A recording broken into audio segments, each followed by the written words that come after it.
Bigger than capes. Give me some outside. Yeah, I was looking forward to it, and then I watched it.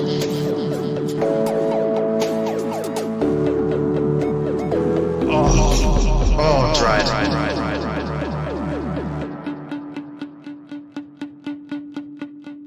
Hello, welcome to Bigger Than Capes.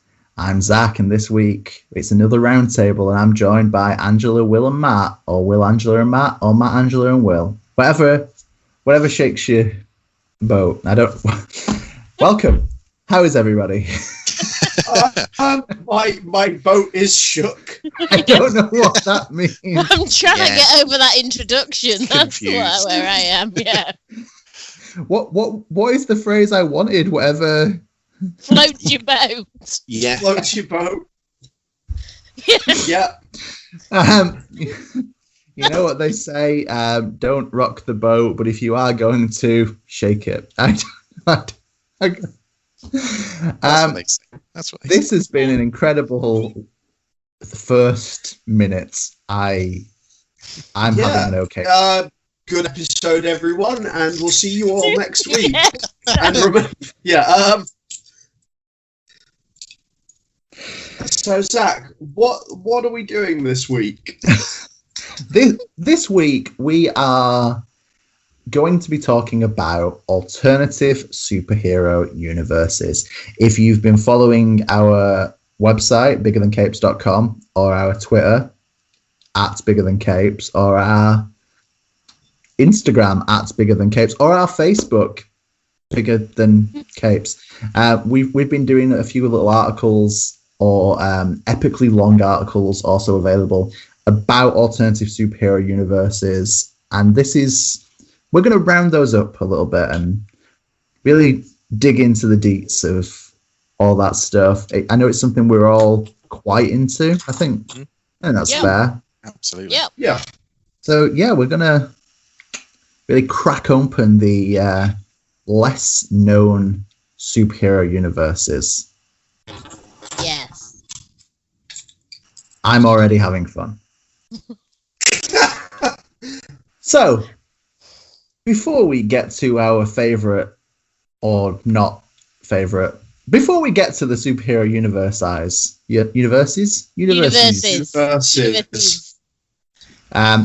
let's say a little something about our lovely sponsors, Travelling Man. They're still based in Manchester, Leeds, York, and Newcastle. They're still available online at travellingman.com. And they're still available for click and collect, at least in Manchester and Newcastle. They got you covered for most of your offbeat nerdery, comics, board games, mangas. You can almost certainly get anything that we talk about today there. Yeah. If anything catches hold. I almost had a Zach and forgot the sort of and stumbled over the saying that I was going to use. No shame in it, Matt. Happens to the best of us. But they're great, and we're looking forward. I'm really looking forward to being able to go back in again sometime soon. That would be nice. One day. The days that we can go places, record podcasts together in the same room, and all that good stuff. It's within reach. Yeah, I'm looking forward to it. I'm pretty psyched. Yeah, I'm not so sure about human contact anymore.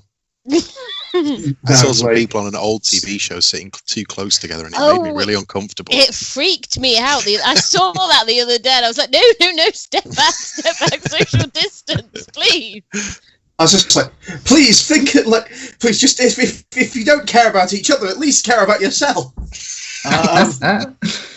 The truth. Will TV ever be the same? Will TV ever reflect social distancing? The real questions. I think if you watch the soaps, I think it already has. The soaps do, the soaps are hilarious. Yeah. There's like a trailer for EastEnders, I think, where she said, get away from me. And I'm like, he's already 2 meters away from you. How much further away do you want him to get? Yeah, and to be fair, if a show is bad enough, everyone keeps a social distance anyway. Social distancing with television is just called getting cancelled. The ultimate social distance. And on that bombshell, Will, if you're feeling confident, would you like to get us started? Absolutely. So, my alternate superhero universe is Astro City. I say my, like I own it. It's all you, Will. Yep, TM. Astro Will City. is mailing this. Yeah, Will is mailing this introduction to himself. And he's going to keep the envelope sealed. Mailing the microfilm back to myself. Because that's how we record these. So, Astro City is a superhero sort of anthology comic, all set around the city of Astro City, created by Kurt Busiek, Brent Anderson, and Alex Ross.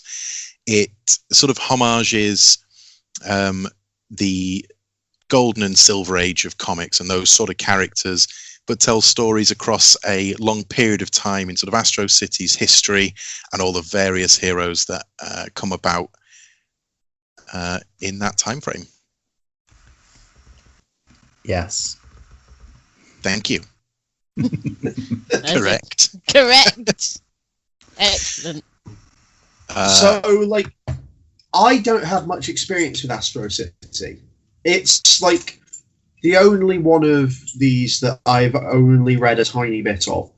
And I'm like, it's one of these things where whenever I've spoken to anyone, like, especially when I was coming up sort of into, like, getting into reading comics again, kind of in the mid 2000s after falling off for a little while, for a couple of years, like, it was an immediate recommendation from, like, everyone, and for some reason I've just never really dived in as much as I'd like to. Are there any particular stories in there that you'd recommend? Although it doesn't necessarily run to a kind of chronology, I would probably just start from the beginning. It's all good stuff. I particularly like, there is a kind of 2-trade running story in the middle called The Dark Age. Yes. And I remember people saying that took about 12 years to come out. Oh yeah, it comes out so slowly. But that was really ace. But it does involve a lot of characters that I think you're expected to have learnt about in the run up.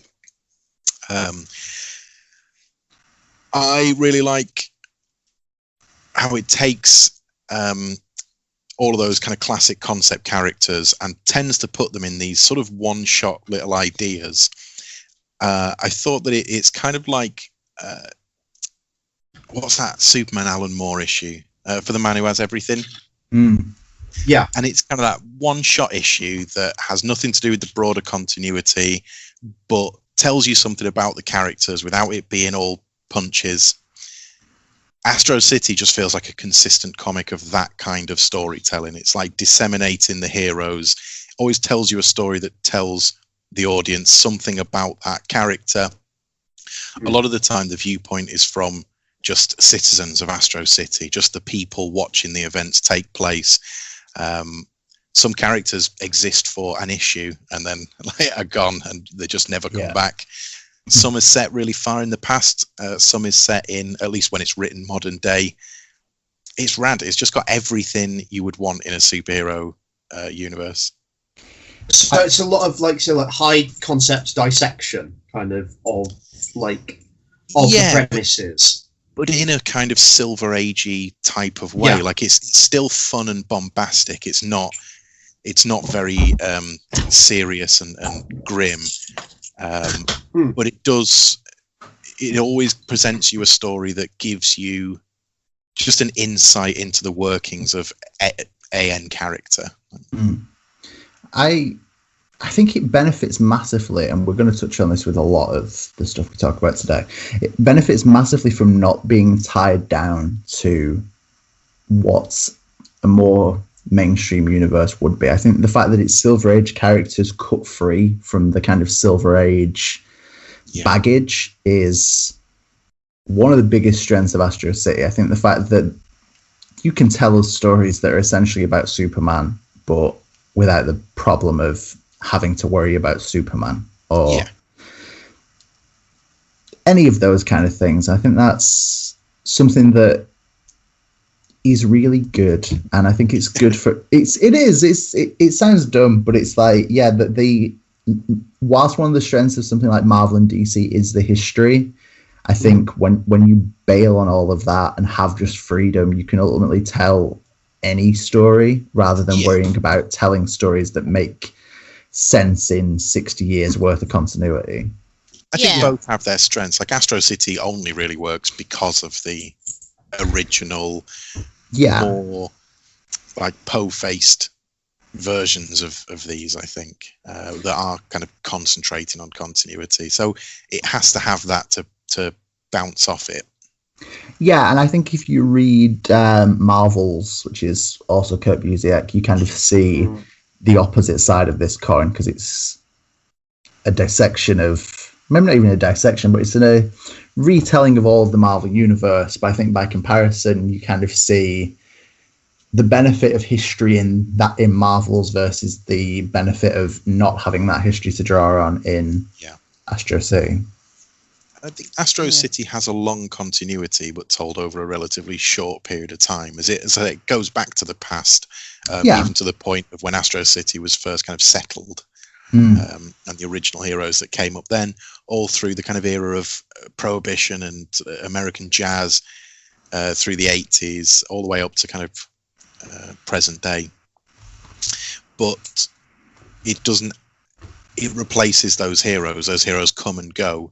And unlike Marvel, which sort of asks you to accept that the Punisher has fought in the Vietnam War, the Iraq War, probably World War II at some point within his kind of storytelling, you just have to accept that the last 60 years have been condensed, and you either do or you don't. But Astro City just says, well, if that happened and that character existed in that time frame, then that's simply how it was. Yeah. I got a lot of love for that. Yeah, it's refreshing to not have all that, to not have to need to have all the baggage that comes with, I have to keep this character in continuity because history, because it sells. It's like, no, I just want to tell these stories with these characters, and they have a story, and then that's it. I'm just telling their story, and there's no pressure on them to exist outside of that story. Absolutely. I think it's also great that we can get like full volumes or full story arcs, at least, about characters that wouldn't get any time. Like, is it Steeljack who gets just a real good story arc about an old criminal trying to reform, but nobody will sort of take him in. Nobody will accept him. He's sort of like Colossus, is completely covered in metal, but can't turn it off. Yeah. And as his age, like his metals become wrinkly, and every time he tries to do good, he just sort of ends up accidentally in a criminal plot and seems to get caught red-handed. And it's kind of farcical, but also very sweet, of this old man just trying to make amends for his kind of past sins. Yeah, and I don't know where else you would get that story, if I'm honest. No. One of my other real favourite character beats, which hopefully isn't too spoilery, but it's quite far back, is there's one character who goes far into the future and then is jumping to points earlier in the story. So as you are reading the story in a forward timeline, he is appearing from later and later in the story. So his first appearance is his latest appearance for him, and therefore he knows the most about what's going on at the end. And as they keep meeting him, he knows less and less about what's happening, and they have to fill him in. And it's a super cool concept. Yeah, definitely is. I have to ask, do you have a favorite hero or character design from Astro City? Because there is a wealth of. I feel this is a question that's going to come up all through this episode. So yeah, I think I really like how the Samaritan's cape is done. It's like strapped to one shoulder and then his waist, and then his wrist as well. Like he's got a bit on his wrist. So he always kind of pulls it right, kind of a Centurion style cape. I really like the Confessor as well, a weird gothic vampire version of Batman.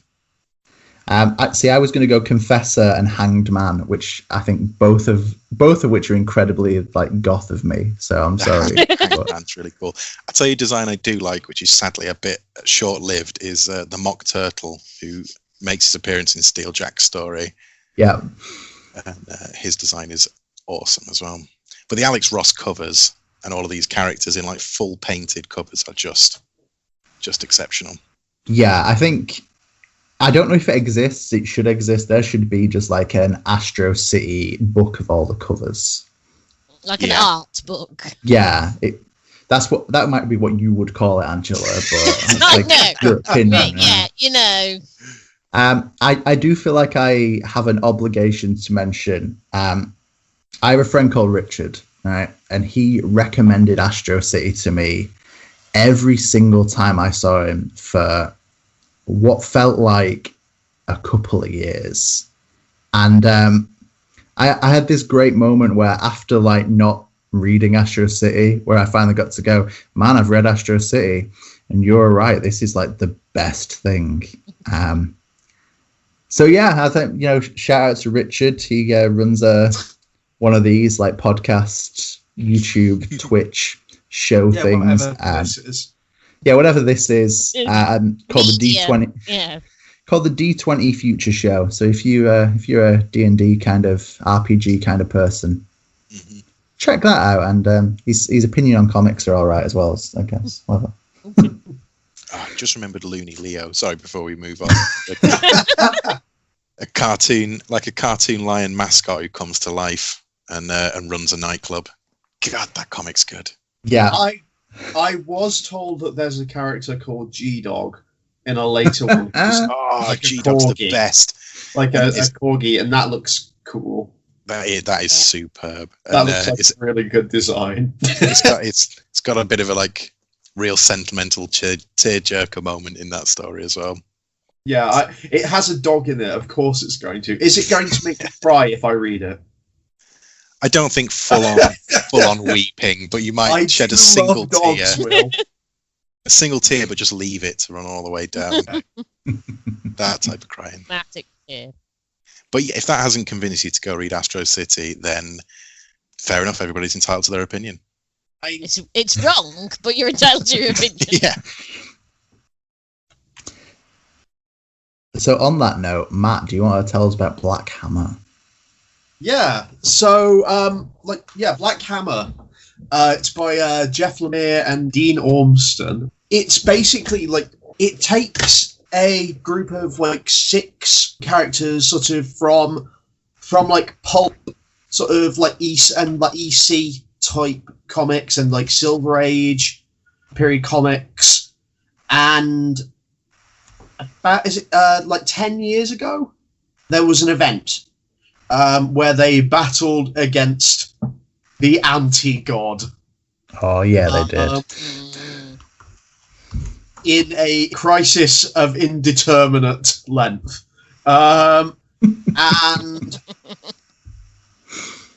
when they somehow finally won, they minus their 7th companion appeared in a field next to a farmhouse, alongside the sort of the magic hammer of their compatriot, the Black Hammer, and they can't leave. There's this small town around the farmhouse, but after a certain distance, you don't know what happens. Probes have been sent out, but nothing comes back. The 6 characters on there are Abraham Slam, great, Golden Gale, who's like your sort of Mary Marvel type, Barbalian, who has my favourite name of any of them, which is Mark Marks. like, because obviously he's you like crossover of like he's literally like Barbalian, the warlord of Mars, and his name is Mark. So he's Martian Manhunter meets like John Carter, and like you have Colonel Weird, who is like your Adam Strange sort of EC, but also like EC, like science fiction kind of character, and his robot buddy Talkie Walkie, and like EC horror sort of Crypt Keeper, analog sort of Madame Dragonfly. Yeah. And it's about them basically like dealing with this new life that they're all having to live, and the mystery of what happened, and some of them desperately kind of wanting to leave and return to normal, whilst for others they're happier here than they were before. It's a really interesting book, like, to me, because it relies in some way on like you having some of the language of superhero comics, and like the cultural catch. Like Abraham Slam like has like a Dark Knight Returns issue, Madame Dragonfly has like a Crypt Keeper issue. Like there's all these sorts of things, and like the characters are more than that sort of are a lot more than that sort of shorthand, but it's a useful shorthand to have. It allows the book to do more with the characters because you have that base understanding. Like Colonel Weird is like an interesting one in the sense of like he's basically dealing with like time displacement, sort of dementia, ostensibly, because he's essentially split between multiple kind of dimensions, ostensibly. Like his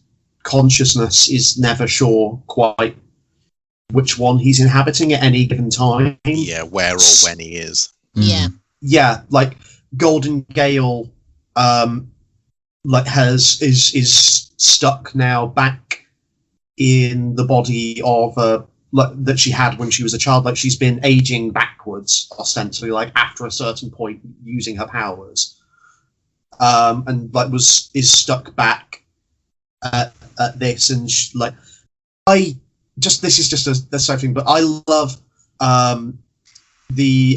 Black Hammer's backstory and sort of design ethos, because like his whole backstory is ostensibly but with like Afrofuturism, as part of like the design aesthetic. Like it's like it's like Kirby fourth world 4 sort of stuff, but like with massive sort of amounts of like African inspiration in some of it, like whilst melding it with that sort of fourth world 4 like aesthetic as well. It's really cool.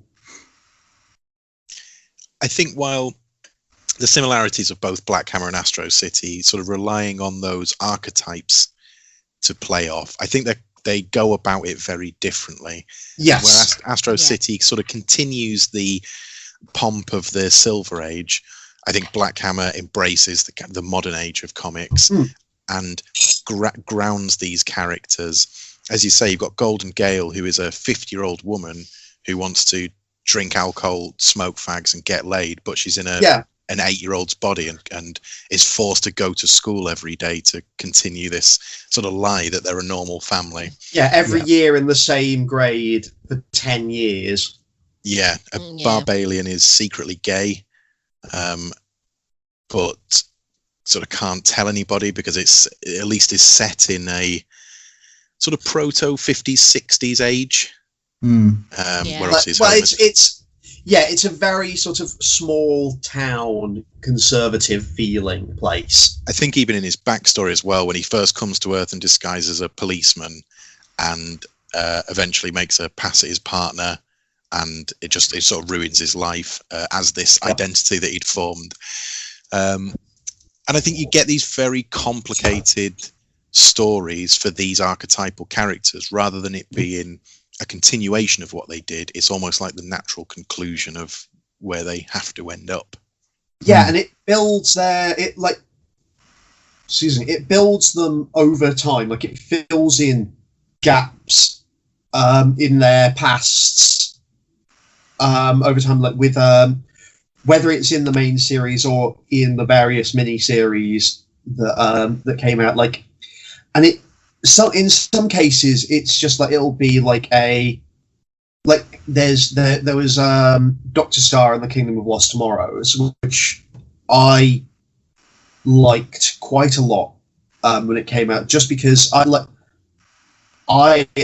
will admit to having been excited for anything that was broadly Starman related, and kind of the Starman meets Green Lantern sort of thing. And it was like it was a thing that had been loosely talked about with one of the other characters, and then it just was like, hey, let's just go and see what happened to this character. Who were they? With that, and I'm glad that it's one of these things where it's like, I'm glad that they were confident enough to do these little side stories that are totally, like, you don't ever need to read them. Like, they are just extra material to flesh out kind of the world. But they do really enrich it when you when you go back and see little things in the main series, and you kind of know more about certain characters. Also, there's one of the old villains on the main world was called Sherlock Frankenstein, and that rules. That's a great name.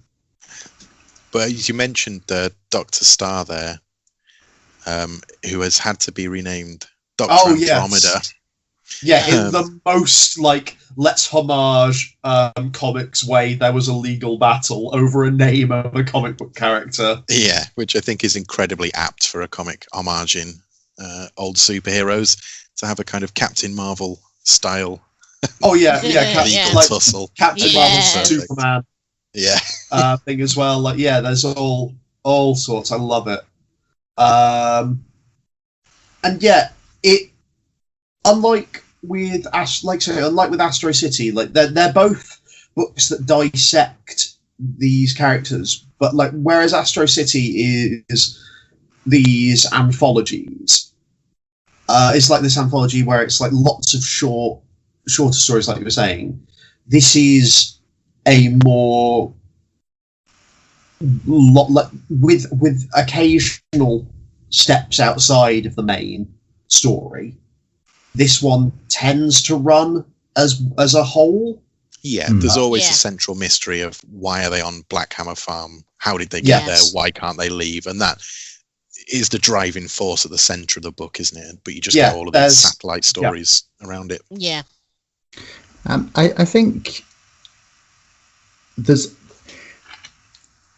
definitely a progression, though. I think after volume 2, so issue 12, I think we move off of the farm. So yeah, and I know that there's a relaunch happening anytime now. So we've since the end of the main Black Hammer series, we've seen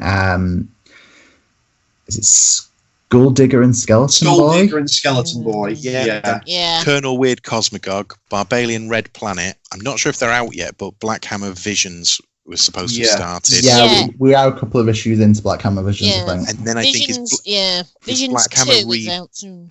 Is that one coming out soon? And then Black Hammer Reborn, I think, is going to be probably the relaunch. We're getting back to just one central title, which I think is going to be interesting. I think the additional books have been really good. I think Dr. Star, Dr. Andromeda, sorry. I was a big fan of Quantum Age. I don't know if it just had the dumbest ending. I'm not going to give anything away, but it had the exact dumb ending that I needed it to have as well. So Quantum Age was Legion of Superheroes style. Future heroes. But I've just got a lot of love for the creative teams that have come in for all of these books. I think Jeff Lemire is a great kind of key creator, and then the other writers and the other artists that have come in along the way have all been good additions. God, I love Black Hammer. I think, if I'm not mistaken, am I right in saying that Dean Ormston did he have a stroke or an injury that meant he couldn't draw or for some reason struggled to draw at least at the same pace, and I think that's initially why a lot of these other artists came in. David Rubin, I think, is probably the most makes the most appearances otherwise, but you have Wilfredo Torres, Max Fiumara, Matt Kint, Matt Kint, and others. I apologize. Gabriel Hernandez Walter on the Barbalian. That's true. Which is ace. But I think it is a book of sort of variety, but because of its core story and its core set of characters, I don't think you ever lose that central thread. I think it always does well to pull you back onto the main continuity when it needs to. Yeah, it's nice that it has that main continuity, but then it has all these little bits that sort of branch off that you don't need to read them, but if you do read them, it enriches the main branch of continuity. Yeah, exactly. It helps that the branches are also really high quality. Like the worst thing about reading a big event and reading all the tie-ins is that sort of 60% of the tie-ins are just bad comics. They're just poorly made. So the fact that basically every tie-in has its own thing to say, I think is great. It's like every single one has its own little voice, and it's like I'm not disputing a thing. I can hear Matt rumbling. No. All I was going to say was that I somehow missed that there was a James Stokoe cover to one of the issues. Okay. There we go. Sorry to interrupt your point for that, Angela. That's fine. Fine. I don't know where it's gone. I'm going to have to find it again now. Somewhere here. There was a point when I started this. I'll come back to it. I'll find it. Yeah, I'm distracted now. But it's clear that all the creators, they all have, everyone who's been involved has a love of what this series is trying to do. Yes, definitely. Which is nice. They're not people who've just come on and like, you're going to write that tie-in, or you're going to write that, or you're going to draw that, or whatever. It's like these are people that genuinely want to be doing what they're doing, and it shows in the writing and the art, and it's just really nice. It's just all rounded and lovely. I think it always helps that there's one central writer as well. It's Jeff Lemire's story ultimately, with the others add to in incredible ways. Yeah. And he knows what he's doing. You can believe he has a plan. He's not one of these people who's just writing on the fly. No. He has an arc, and he knows where these characters start, where these characters end up, and it will be entirely believable how that comes to pass. Because he is that sort of writer that he doesn't take on a project without knowing where it's going to go ultimately. Which is nice, because you feel like you can get invested in this world because you know that it's going to be satisfying at the end of it. Assuming there's an end, who knows? I mean, it may run forever. I mean, how long has Black Hammer been going? Because I remember reading it about 4 years. There we go. It feels longer. Yeah, it definitely feels longer. Yeah. In a good way. Yeah. Until now, what's Jeff Lemire's longest project? Is it Black Hammer? Sweet Is it Tooth? Sweet Tooth? Oh, Oh, no. in terms of issues, it might be Sweet Tooth, but Mm. in terms of time, I'm not sure. Like, Because as you say, Andrew, I think I hope and I think that Lemire has a plan and he knows where this ends up, and it's not going to be just dragged on forever. No, I think he does have an endpoint in mind. I think it's nice that we've had all these sort of little side bits to distract us as well from the main continuity. Mhm. So we don't get bored with it. It's not like we're just waiting for a story like, oh God, there's like, it's not like Saga, sorry, that may or may not end in our lifetimes.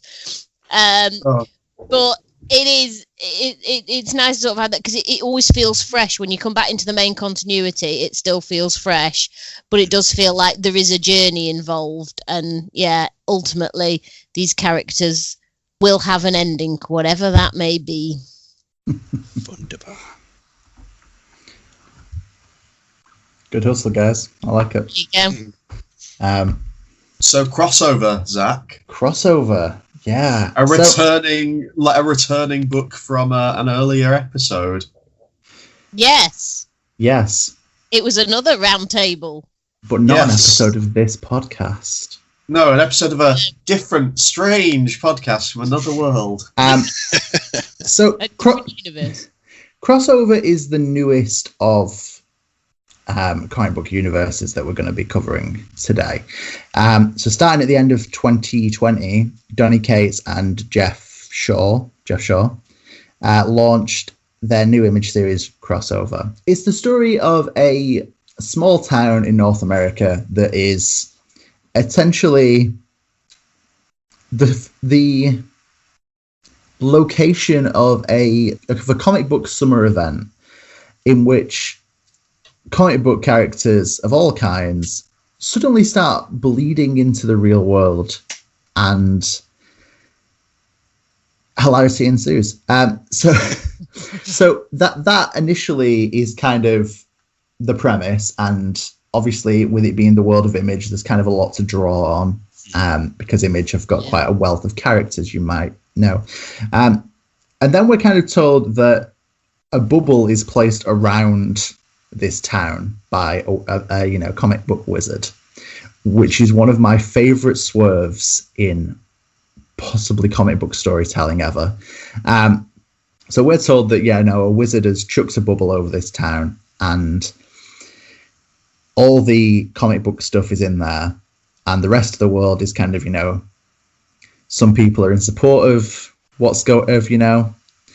hate stuff, and some people are wildly against it, protesting, trying to, get rid of all the comic stuff. It's a weird old time, is what that is. The main story follows a character called Ellie, Ellipsis, is her full human name, which is not a human name, let's be honest. As she wants to get inside this bubble to find her family who are inside. And hilarity ensues. No. Just keep hitting the same old jokes. And whilst it's not immediately a comic book universe, I think it's almost that there is a universe implied around Crossover. So we see, I'm sorry, there's going to be some spoilers. As the issues progress, we see that the wizard who traps everyone in this comic book bubble wasn't the Doctor Strange that it's suggested to be, and it is instead Dr. Black, who is Black with a Q, who is a Donny Cates character that first appeared in Buzzkill and the Paybacks, who is basically like the acid-riddled nightmare equivalent of Doctor Strange. I think that's the polite way of describing it. Yeah. He's a burnout. And he teleports people with finger guns, and that's... If you're not sold on it now, you're not going to be sold on it at the end, kids. I have one very important thing to actually say about this book, and it's a big spoiler, but it was what sold me on coming back to this book when Zach told me about it. Madman is in it! Yeah, I can't believe so. If we can roll back to December, I joked about how a drawing that is it Ava the kid? Yeah. Yes. So Ava is a comic book child who is in the real world, and they're trying to reunite her with her family. And she draws a picture of the character that got her out of the bubble. And I joked with Matt in December that it was going to be Madman and not Superman. And I mean, obviously it wasn't going to be Superman. I was like, it's Supreme or like Mr. Majestic or something. Who knows? Here's the thing. I didn't think I was going to be right. I'm so glad I am. But whilst we're seeing Dr. Black and we see the characters from the Payback rock up in issue 3, I think. Yeah. Yes. Yes. Yeah. And there is this kind of constant threat and implication of the larger possibilities. Obviously, Madman is representative of that. We've seen references to God Country, which is another Donny Cates book in the most recent issue, which was issue 4. There are things that I feel are brewing in the background that will come to fruition. I think there is such a wealth of image heroes that are constantly attempted to be rebooted to different levels of success. I mean, we know how much Will loves this book because his boy Spawn is in a panel. A guy. So. Kids love chains. Kids love chains. And I think this is the thing. I think I've been thinking about it a lot. Basically every waking moment. I think Crossover might actually be the catalyst that brings us the Spawn shared universe. I think there is every potential that we'll see an alternate version of Spawn in Crossover, or Spawn will appear and then get chucked back. We basically learn in issue 4 that characters can go back to the comics. Yeah. And I'm wondering now if there's going to be a version of Spawn that gets sent back to the wrong universe, and that will bring us the Spawnverse. And interesting. I think that could be on the cards. That is a good theory. I still can't believe you are right about it being Madman. Imagine what else I'm right about. So I'm not willing to put it past you being right about this. Yeah. True. That I think the characters we've seen are pretty much all what I would want from characters. I think that the potential is left open. I really love Paybacks. That's something to mention here. So the Paybacks are this kind of Suicide Squad-esque team written by Blood, aren't they? Oh, look, they're Youngblood Suicide Squad. That range of team, and they travel around in a interdimensional magical van that's like got TARDIS stuff going on with the inside of it. And there are 2 things about that I want to mention. One, the trade is still available from Dark Horse. It's Donny Cates, Elliot Rahal, and Jeff Shaw. Go get it. It's good. And 2, I'm pretty sure the guy who drives the van, who I think is just driver, I'm pretty sure he's Miracle Man. Ooh, that's a theory. Which was teased in the Paybacks, and I'm kind of curious now. Like, was Crossover always on the cards? Was there always this? There was a master plan. Donny wants to shuffle in all the heroes he can get the rights to, and here we are. Maybe. Yeah. Just while we're on the point of Paybacks, I just want to run through the team names because they're pretty excellent. We've already had Dr. Black with a Q. You have Blood Pouch, Super 90s, Miss Adventure, Soviet Nunchuck, and my personal favourite, Night Night. Yeah. You know, I don't think this has come up in Crossover yet, but Night Night does have a horse called Nightmare. Yeah. Wonderful stuff. That's the highlight for me. Question. Isn't Miracle Man owned by Marvel these days? Well, therein which lies the question, because he's definitely suggested to be Miracle Man. Yes. Yeah. In at least in the Paybacks, but yeah, I'm pretty sure that's a massive legal issue. But Donny Cates does work for Marvel. He's spoken to them really nicely, and they've said, "Don't worry, Donny. Here you go." It's not like we're doing anything else with him. I mean, no. So I feel like this is a universe waiting to happen with a world of possibilities. It's kind of unlike everything else we've talked about today. I think it's something that it's kind of on you to go looking for the universe. I definitely recommend everything we've mentioned, from Buzzkills to Paybacks to God Country to Madman. I think you're going to have a good old time reading any of those books. And while it might not be clear until you get to Crossover that they're all part of the same world, somehow they are. But I think despite this being the most recent of the books that we're talking about today, or universes we're talking about today, I think it's the one that relies on the most knowledge of broad comic book culture. Yeah. Yes. Definitely. I think both from what a crossover is, like you mentioned earlier, that it's essentially a summer event. You sort of have to know what that entails in order to then understand what the comic is doing. Like, it's rather than a pastiche on heroes, it's a pastiche on how superhero comics are made.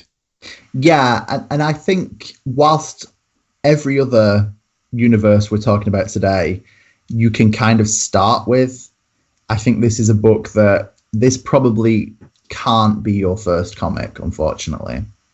No, but Paybacks or Buzzkill definitely can be. And once you've read those, then you can move on to Crossover. I'd be so interested to just find someone who this is their first comic and just think, what was that about? Yeah, you tell me what you thought that was all about. Yeah.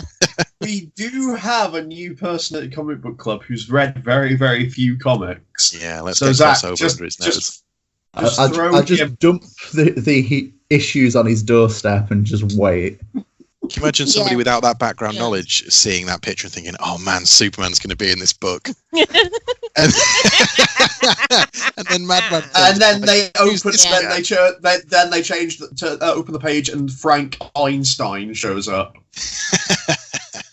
That is a problem. Yeah, obviously, if you didn't know Madman, you're probably real disappointed right now. You look at some of those cultural touchdowns. They're not there. Yeah, you definitely need knowledge. Because I do think you could probably read Astro City and Black Hammer without knowing too much. You wouldn't perhaps appreciate it as much. I don't know, maybe you would, but though they benefit from knowledge, but you don't need the knowledge. Whereas Crossover, you need the knowledge, or there's no. Yeah, you could read it, but you'd just probably be quite baffled. I agree, and I know some criticism have been raised that it is essentially, hey, what cameo can we put in this issue? And whilst I think that is true in some sense, they're all cameos I really like. So I think normally I'd criticize this, but these are cameos that appeal to me. Yes. I'm the target audience for these cameos, guys. It panders to you. Yeah, I think it's really easy though to boil things down to their like core concept and make anything sound ridiculous. Yeah. So just say like, oh, this is just cameo after cameo. So well, yeah, but it's fun, so just enjoy it. Not everything has to be like have a huge message or be a masterpiece. It's nice when they do, but sometimes stuff's just fun. Yeah. And I think crossover is a lot of fun. It's fun. I also. I've downplayed it. It's not been the focus, but I am interested in Elle's story. Ellie's story. Ellie, yes. What's going on? And I'm interested in the kind of family drama of is she going to find her parents? Is Ava going to find her parents? Is that guy that's also in it? What's the guy called? Otto, the comic book store. Yeah. Or the other one, the kid. Ryan. Ryan Lowe. Ryan Lowe. There we go. Son of the preacher, man. Is Ryan gonna do something with his magic gun? Is Otto gonna get his shop back? I mean, it was awfully on fire. It was, sure. Something has just dawned on me now, and I may be completely off base, but do you think that her name Ellipsis may be a very subtle reference to Brian K. Vaughan's character Ampersand as having punctuation as your given name? Be.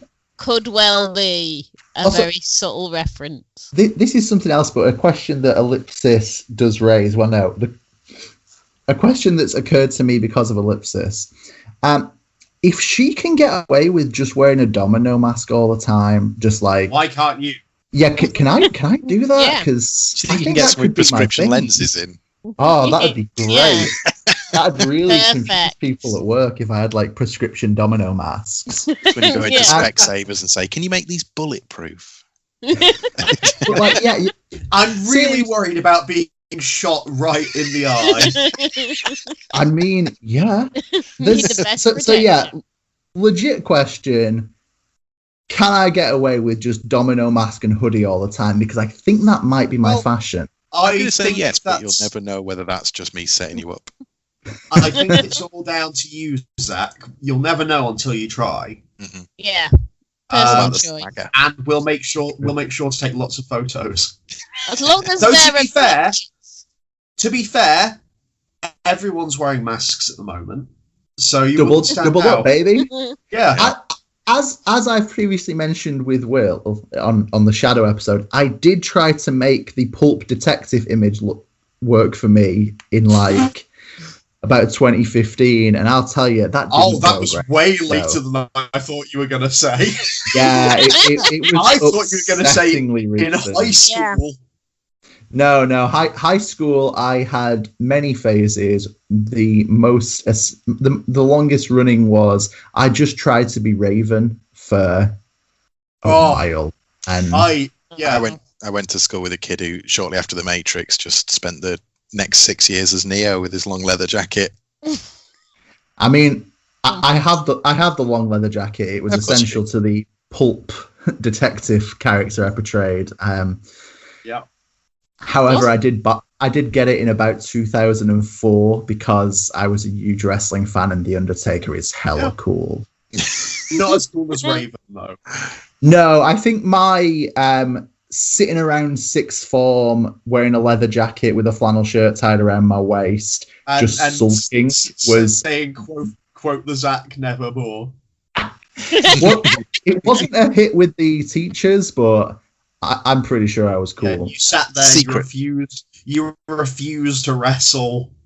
You were just a prick. You knew that My secretly equivalent in the teachers' lounge they're saying, "Man, that's Zach. What a cool jacket." Yeah, when All the teachers. it was like Yeah. it all got a bit much when you crucified one of your classmates, and that caused Kurt Angle to almost not to take up professional wrestling. the blood That's the sacrifice thing. was a bit far. Yeah. In pro wrestling, you can, sit around and make Perry Saturn wrestle your matches for you. But if you sit around sixth form and like try and get, I don't know, One of the other, try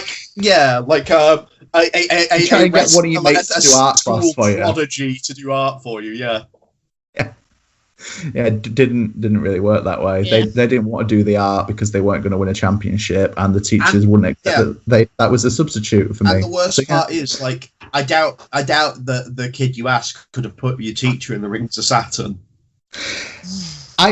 True. I feel we have descended rapidly from talking about crossover. You brought up wrestlers. Into a a different wrestler sort I of a like. crossover. So, does anyone else have anything they'd like to add to crossover, or should we? Yes, it's very good. Read it, but you should have read something before you've read it. Yes.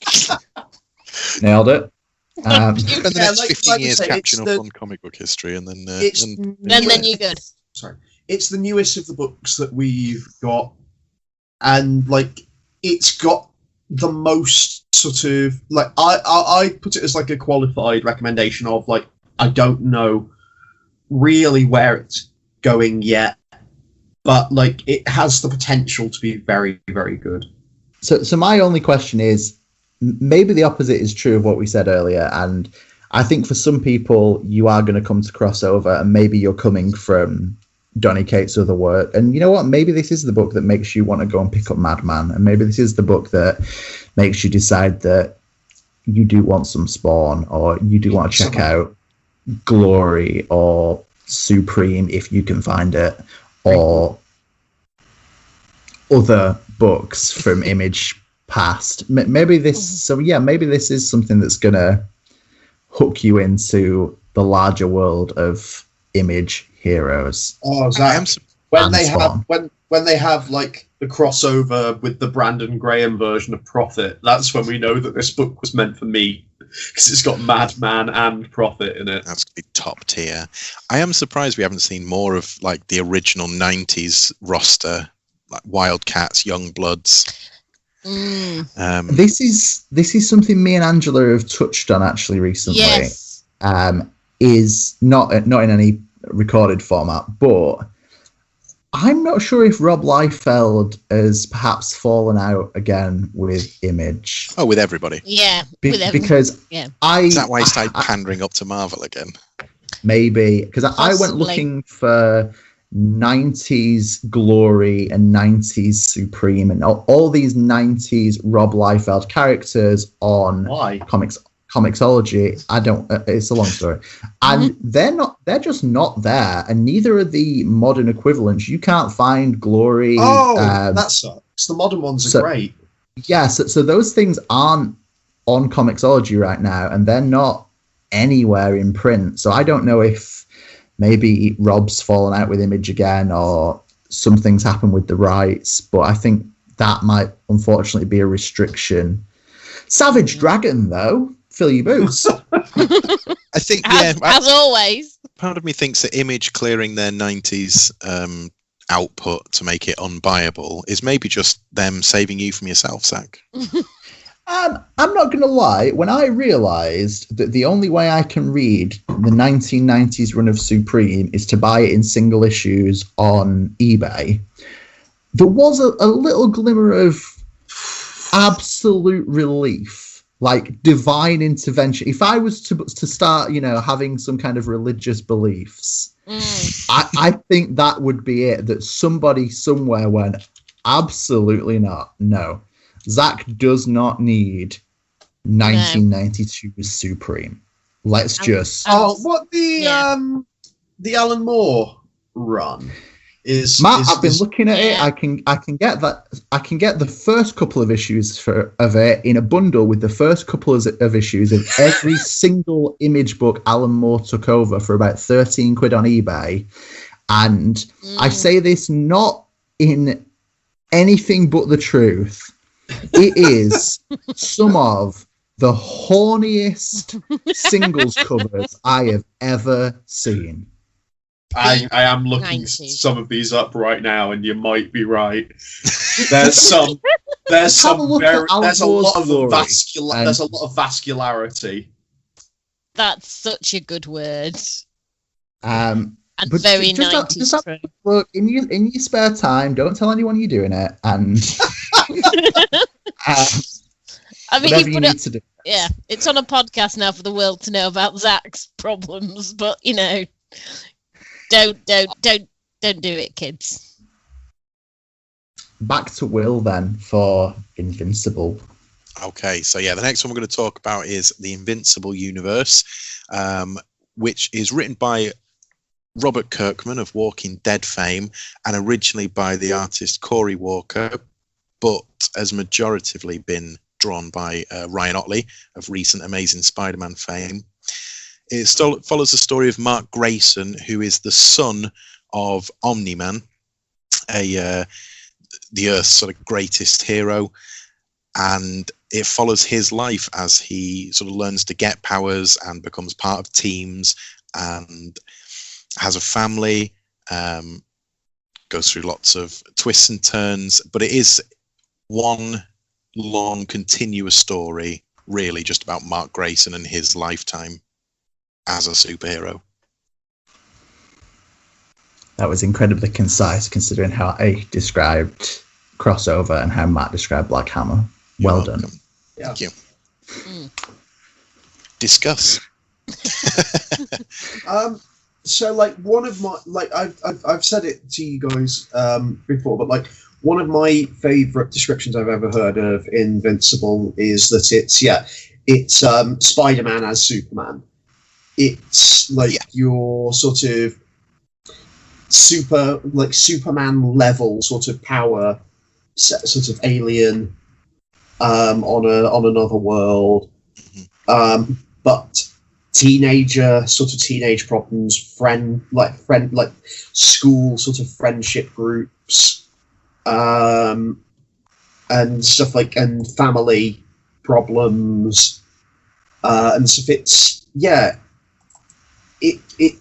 It's really the best of both of those things kind of brought together when the book is at its best, which is I prefer I like early Invincible a lot, and I don't just mean before the sort of the big event, the big initial sort of shake-up event. I mean, for longer than that, because it does a lot of really fun things with that premise, the idea of so what if Superman was Spider-Man? What if what if we had this character but having to actually sort of deal with these issues and not being able to just ignore them and be independently wealthy, or anything like that. Be able to just just sort of ignore them and stuff so.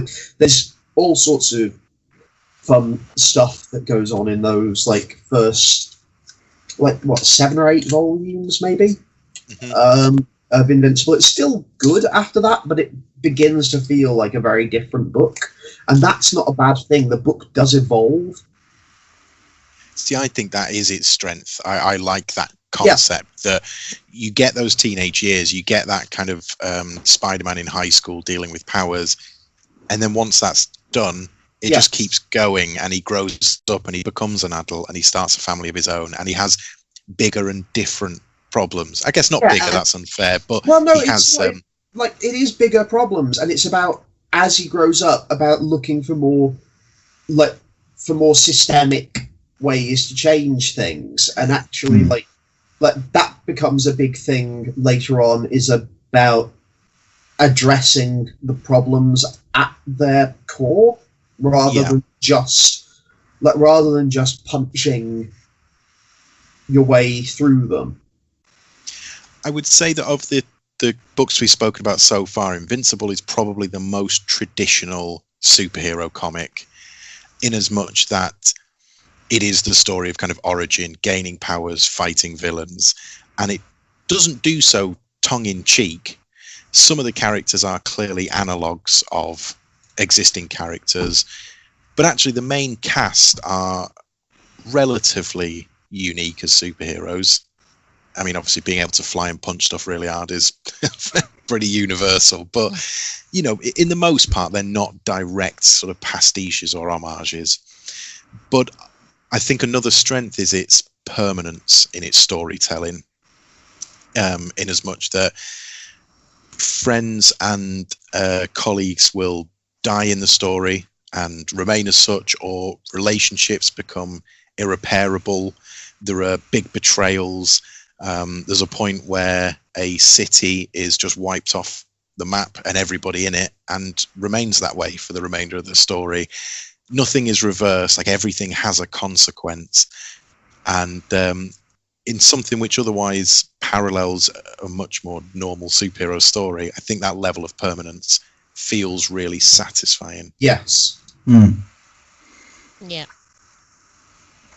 Also, his suit is rad. It is very good. It's I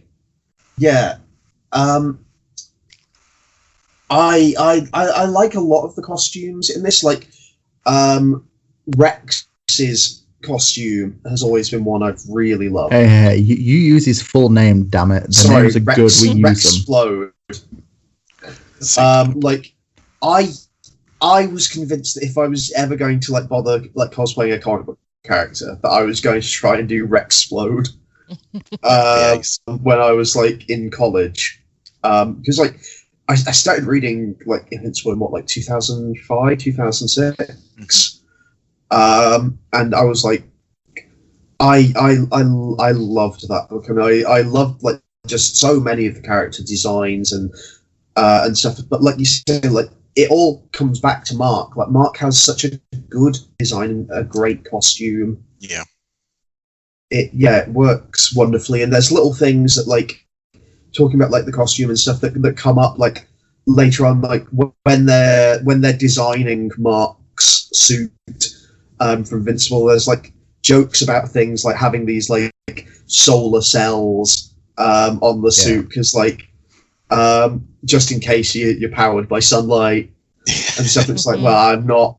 And then later on, those come back.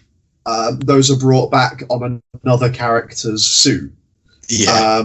Because like, he is. So like, there's all these little fun bits, like you say, of continuity and stuff that are just fun and like. There's from the big things to the small things. It feels like a world that exists. Like, even if I don't believe that, like, apart from some parts of it, that it's all planned out. Like, I believe that there are core elements that are like really well sort of planned out ahead of time, and then there's bits that just sometimes feel like, well, we weren't sure what we were going to do this month, so here's an issue about the tether tyrant. I agree with that. I do think it gets progressively more like by the seat of their pants as they keep going. But while we're touching on characters, I also want to.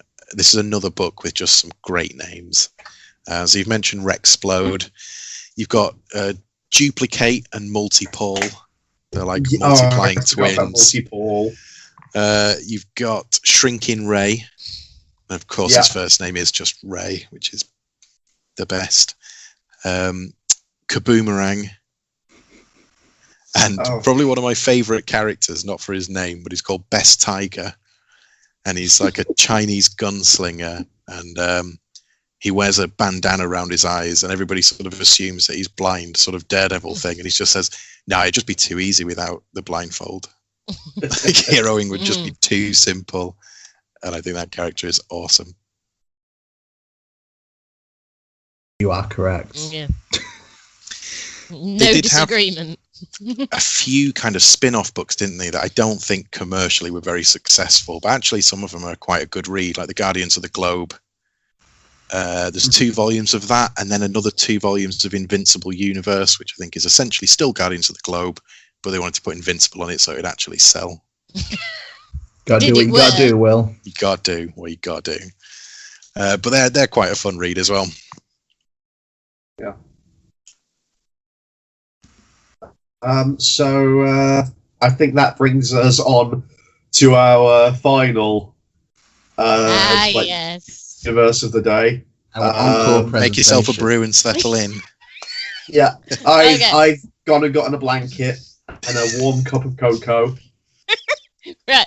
Tell me a tale, Angela. I'll tell you a tale, Matt. So this introduction is not going to be anywhere near as succinct as Will's been, because unlike everything else, so we've had various books, and they are just one title. Admittedly, Black Hammer, there are spin-offs. Invincible, there are spin-offs that didn't sell. But the final thing we're going to talk about is the third superhero universe, which is Valiant, which contains many, many books. So to give you a brief history of this glorious, glorious universe. So Valiant was originally founded by Jim Shooter in the late 80s, early 90s, because he couldn't buy Marvel. So he decided, sod it, I'm going to make my own. And that's what he did. So it launched with some Gold Key characters that they had on loan, which were Solar, Man of the Atom, Turok, Dinosaur Hunter, and everybody's favourite Magnus Robot Fighter. Still one of the best names in comics. It so is. And then they launched some original titles. So they had Rai, Exo Manowar, Shadow Man, Archer and Armstrong, Eternal Warrior. They had the event Unity, which was massive, that we won't go into here. And then later on, we had Ninjak come in. We had the Hardcore. We had all of that, which on April the 5th, 1996, they then introduced. If you want more, there's an entire article on Bigger Than Capes, which I don't cite issues, which, one day I will go back and I will make the longest history. But so from 1992 till 1996, these were the glory years for Valiant. These were the good years. And then in 1996, they were bought out by Acclaim, who you may know because they make video games. Or, sorry, they did make video games. Yeah, Exo Manowar, Iron Man, Heavy Metal. Oh, yes. Please. Yeah, so they mined the various characters for video games, some of which they launched, some of which they didn't launch, some of which were good and some of which were not. They also rebooted all your favourite characters, so they all became completely different. So Exo Manowar went from being Arik of Dacia, and he became a Special Forces soldier. And Ninjak went from being, a suave, rich British ninja to a teenage boy who turns into Ninjak because video games. Dear God. So anyway, that was Acclaim. They ran till 2004 when it turned out that people weren't buying their video games and they filed for bankruptcy. And Valiant was lost to us. However, in the mid-2000s, a group called Valiant Entertainment, led by, and I'm probably going to pronounce his name wrong, so I will have to be careful. I can pronounce his first name, but not his second name. Dineshi Shamdasani. And also Jason Karathi was involved as well. So they bought up the Valiant characters. They couldn't get Solar, Turok, or Magnus because they were gold key. They were owned by somebody else. And they relaunched Valiant in March 2012. They announced the return of Valiant, and they were going to have the summer of Valiant, and they relaunched with all your favourites. So Exo Manowar, Bloodshot, Archer and Armstrong. We had Harbinger. Then we had Ninjak, Shadow Man. They all came back. It was all good. Quantum and Woody, who were actually an Acclaim title, who they brought back. There were various writers involved. So you had Robert Vendetti. You had Jeff Lemire came on Bloodshot later on. Matt Kint's done various bits of Bob's, Elliot Rahal's done various bits, Fred Van Lente, the whole lot. So the Valiant universe spans many titles and many things. So it's got everything from so Exo Manowar's a bit weird because it's sort of historical science fiction in that the main character is a historical character, but his suit is entirely science fiction. And then you've got Bloodshot, who is an assassin who doesn't sort of know who he is, mysteries. You've got the bad guys, you've got Project Rising Spirit, you've got Toya Harada, who comes in with Imperium, who's sort of this Psyot, who are basically like mutants, but we can't call them mutants because copyright is a thing that exists. And yeah, so young kids with superpowers who are the Harbinger Renegades. Later on, we get Generation Zero. You've got Ninjak, who is literally Colin King, suave, sophisticated ninja, except he's not very sophisticated, is he? He just punches people. But he's got a whole backstory with the undead monk. I mean, we could be here all day, couldn't we? Archer and Armstrong, who are just hilarious. You've got Quantum and Woody. Basically, if you like comic books, there will be a Valiant title that you like. There is something for you. There's something for everyone. But what's really nice is, although I could go on, we've not got time. One day there will be a podcast that literally be talking about Valiant for about 5 days. But the point is although it has all these titles and all these different things, it's a very understandable universe. If you go for 2012 and you follow it, I do not recommend going back to the 90s. It is a tortured era and it's so complicated. But if you go back to 2012, you can pick up the universe really, really easily just by reading a few titles here and a few titles there. If you read The Valiant, which Lemire and Kint did, that basically tells you everything you need to know about the Valiant universe in one trade, which is really nice of them. And I've not even touched on Rai in 4001 AD. But anyway, we'll get there. But the point is although there are many, many books, it is a far more easier universe to understand than Marvel and DC because we don't have 60 years worth to catch up on. They rest the characters as well. So there was a run of Exo that Robert Venditti did. It ran up to 50 issues. Then he had a rest, and then he came back under Kint and did 30 odd. But yeah, it's an easy to understand universe in that you don't have to read everything, but there are crossovers. They crop up in each other's books, and it's hilarious. The Delinquents, where Archer and Armstrong crossover with Quantum and Woody, is one of the greatest crossovers of all time. But it is just a universe that's really nice to play in because it makes you feel quite clever because you're like, oh, I understood that reference, even though you might not.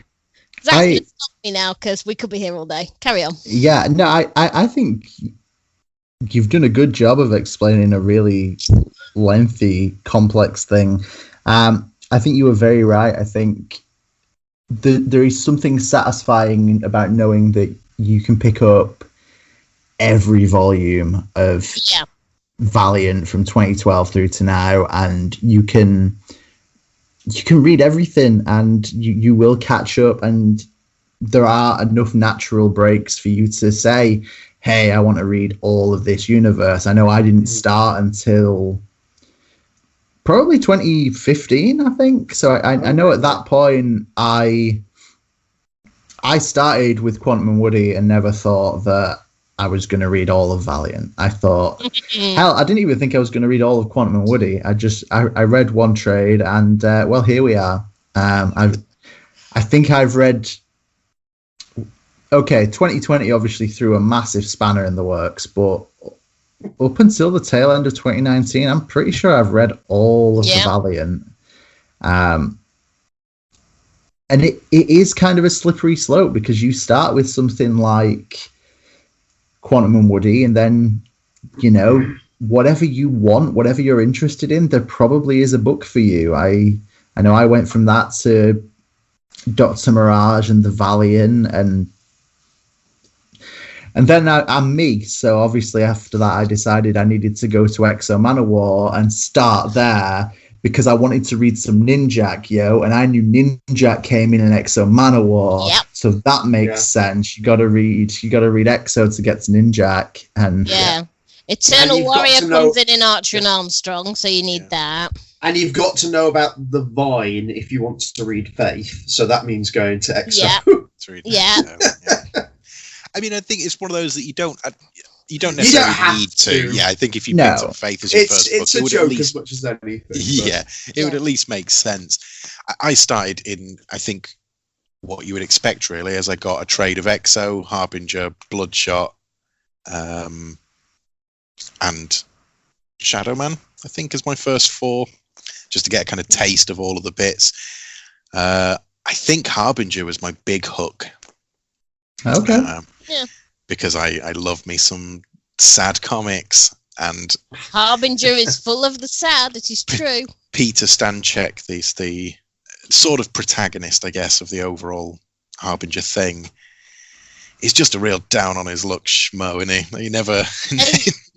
He doesn't help himself, though. To be fair. Oh no, he makes some awful decisions. But again, I like that the characters across all of Valiant are human and frequently make sort of irreversible mistakes that they then have to deal with going forward. Yeah, that's the other thing that we were saying with Invincible, was that people who die stay dead, and that's the same in the Valiant universe. If a character is killed off, they don't come back. There is no, rebirth or reboot or whatever.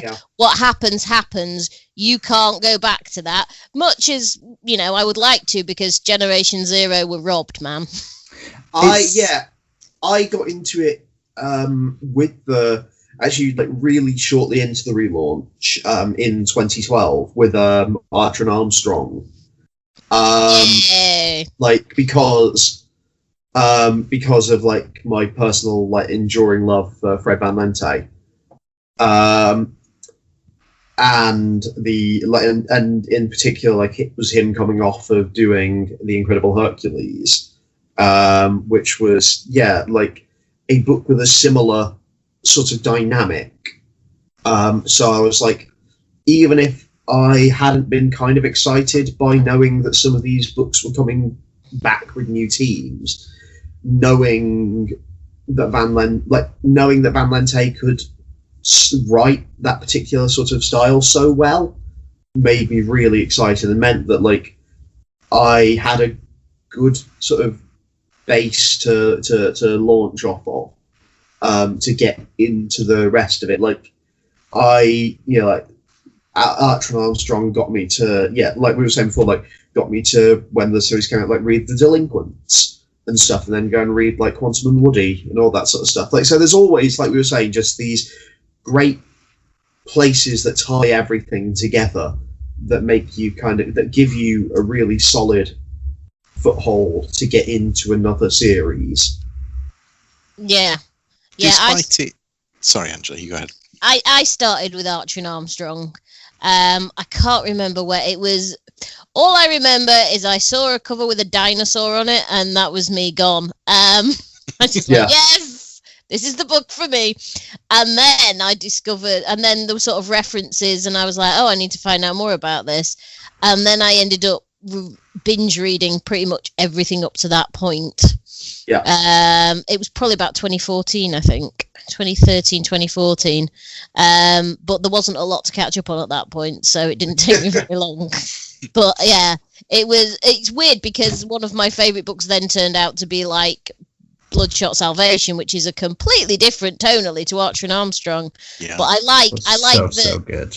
It's so good. But I like that comedy got me in, but then I stayed for the drama.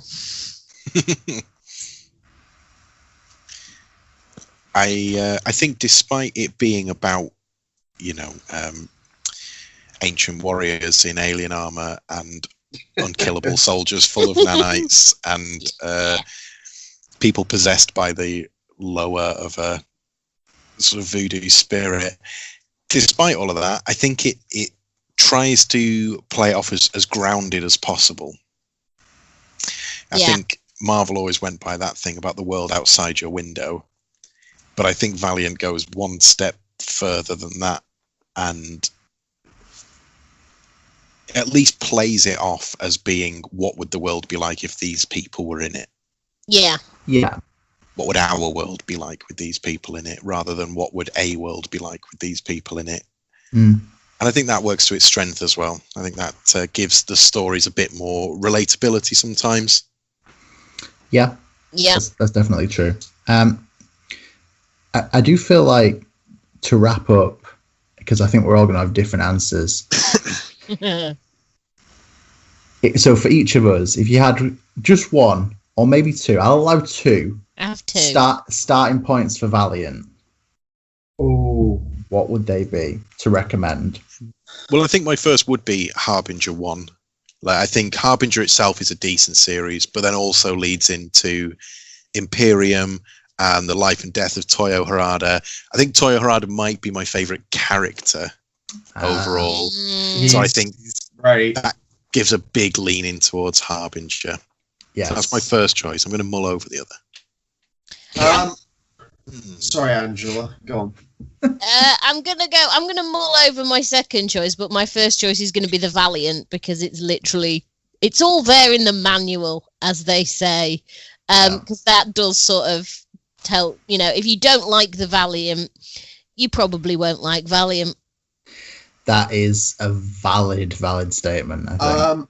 I would say Archer and Armstrong, like the first Archer and Armstrong series, because it's all about all these like mysteries of the Valiant universe. The brothers Anipada tie together so many parts of the universe, and like it's like it's a good central point.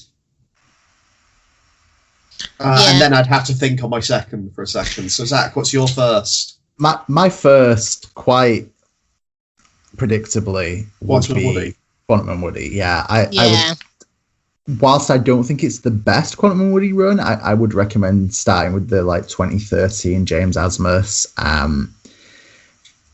I think it's funny. I think it's ridiculous. I think it's sci-fi at times. But is that the one that has the good Tom Fowler art? It does have the good Tom Fowler art. And if you like that, you're really gonna like the kind of Dan Kibblesmith and Elliot Ray Hall run from 2017, which is excellent. Yeah, so Quantum and Woody would be my first choice. I'm gonna just do it all in 2 rounds, and I'm gonna go pass this one back to Will now for his second choice. I'm glad because I've had time to think. On Matt's point, I think Archer and Armstrong is a good choice because within that first run, it's a complete story that references back to itself. So I think reading all of Archer and Armstrong is quite rewarding in that original kind of run. But my number 2 choice would be, I think, Rye, because it kicks off the beginning of the 4001. Yeah, that's what going first good does for you.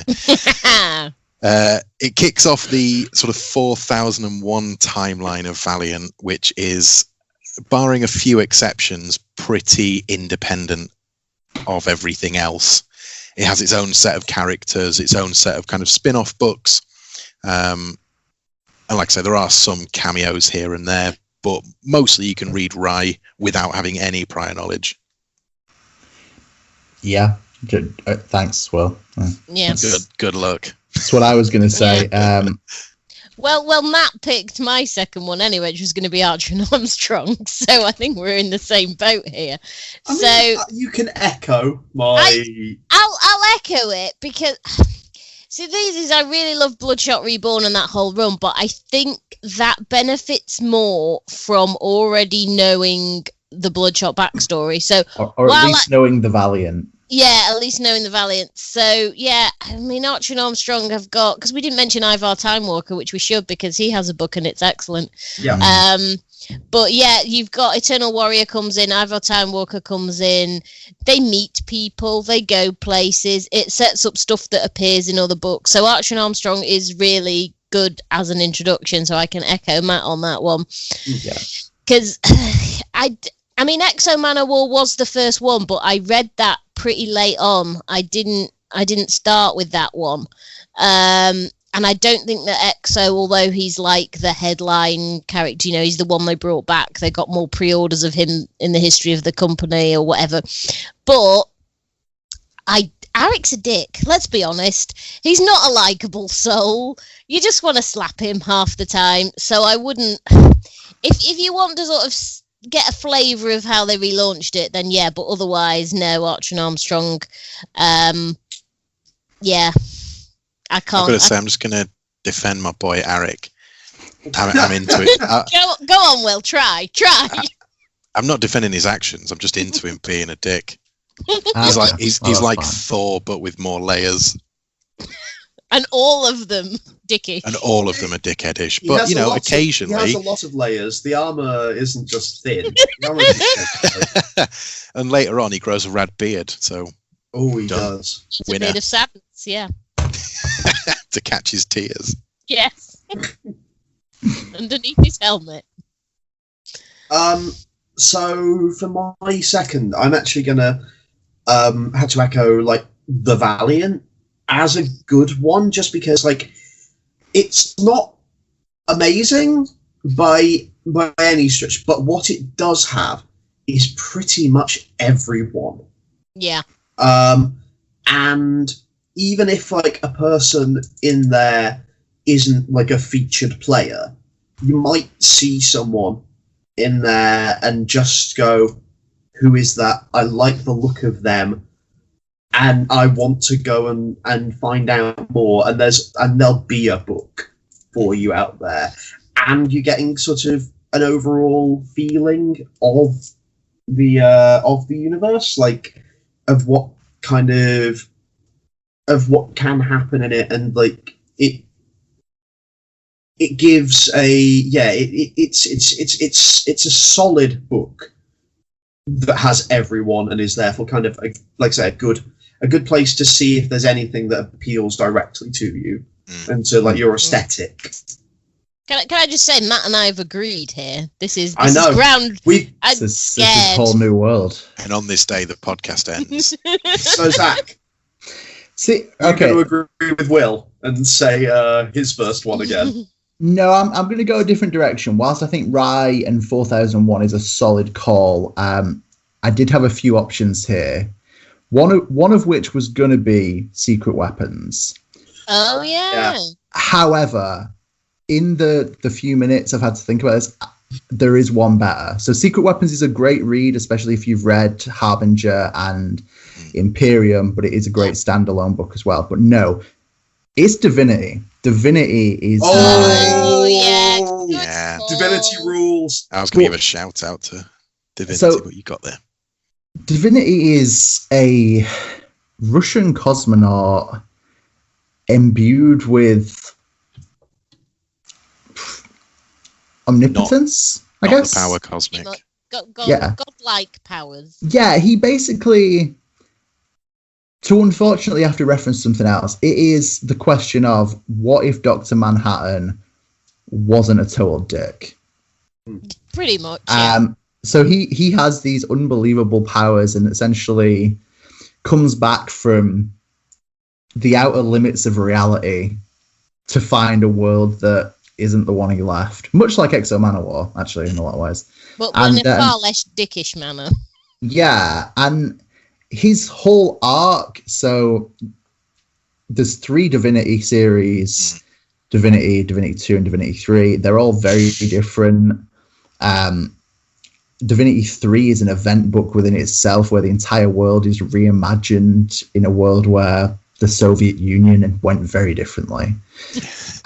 Divinity 2 is this this story about another Russian cosmonaut who comes back to find the same things that the Divinity found, that stuff ain't right.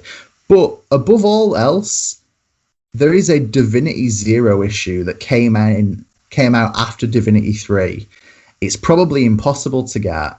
I don't think it's been recollected, but it is essentially Divinity traveling around the world, visiting every single superhero, basically just to check that everything's okay.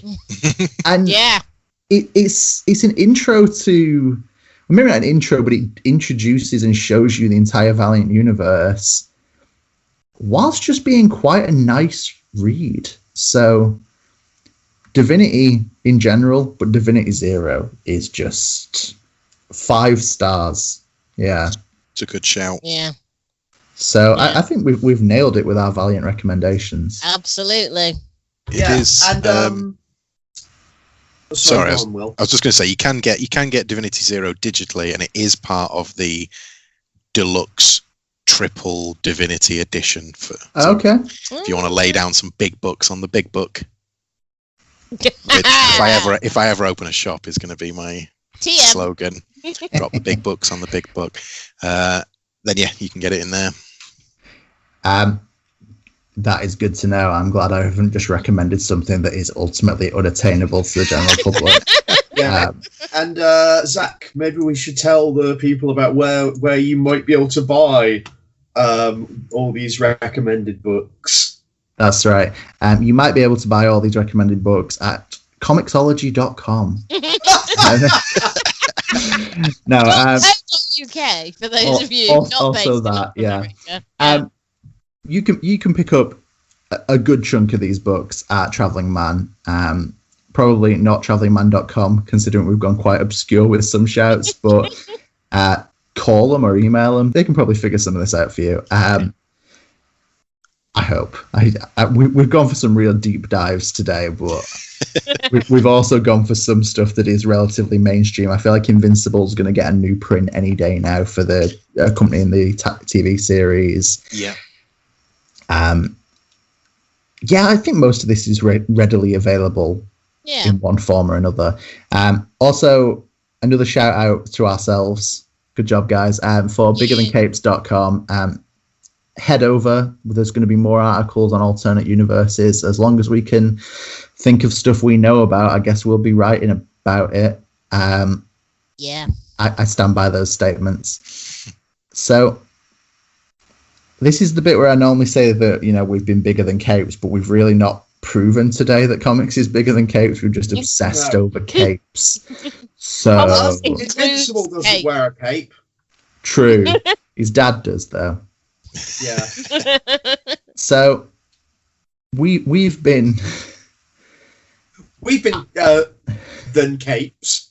Yeah, we've been Angela, the same as capes. Matt. We've been Angela, Matt, Equivalent Will, to and Zach. We've been something than capes. We've been just capes today. And Yeah, I we've like been that 6-issue Robert Kirkman series that ties into the Invincible universe, capes. and remember that comics are Can also be sometimes capes. Bigger than capes. Yes. Right. Nailed it.